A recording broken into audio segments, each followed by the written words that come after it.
Hello friends, Sanjia cooking চ্যানেলে আপনাদের সকলকে স্বাগত। আজকে আমি আপনাদের সঙ্গে শেয়ার করব ভিন্ন স্বাদের কই মাছের তেল ঝালের রেসিপি। তো দেরি না করে আজকের রেসিপিটা শুরু করা যাক। প্রথমে আমি কই মাছগুলো ভালো করে পরিষ্কার করে ধুয়ে নিয়েছি।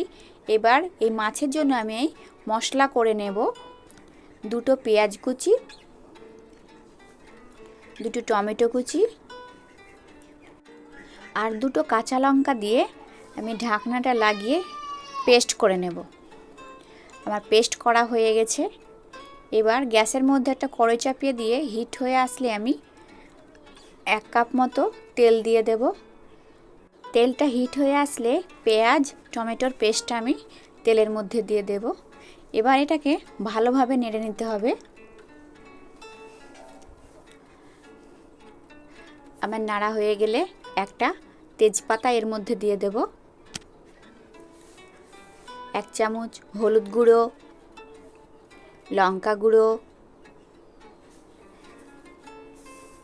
লবণ স্বাদ অনুসারে দিবেন, আদা রসুনের পেস্ট।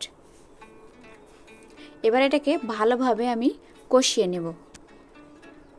মশলাটাকে ভালোভাবে কষিয়ে নিতে হবে যেন আদা রসুনের কাঁচা গন্ধটা না থাকে।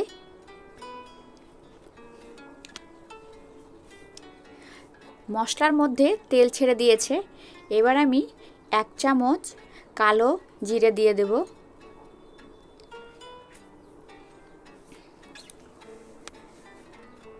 আবার এটাকে ভালোভাবে নেড়ে নিতে হবে।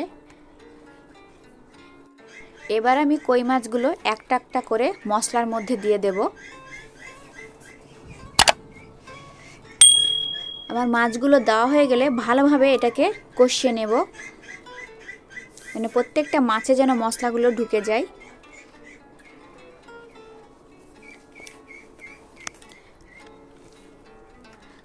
আমার মাছটা কষানো হয়ে গেছে। এবার আমি 1 কাপ মতো জল দিয়ে দেব।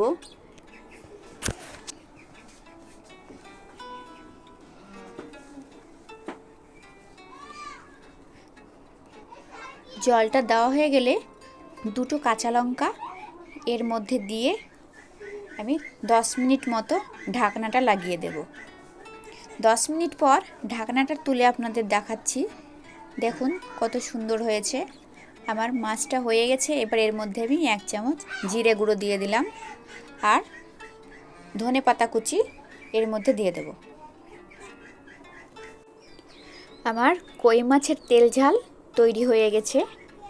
এবার একটা প্লেটের মধ্যে আপনাদের তুলে দেখাচ্ছি। দেখুন কত সুন্দর হয়েছে।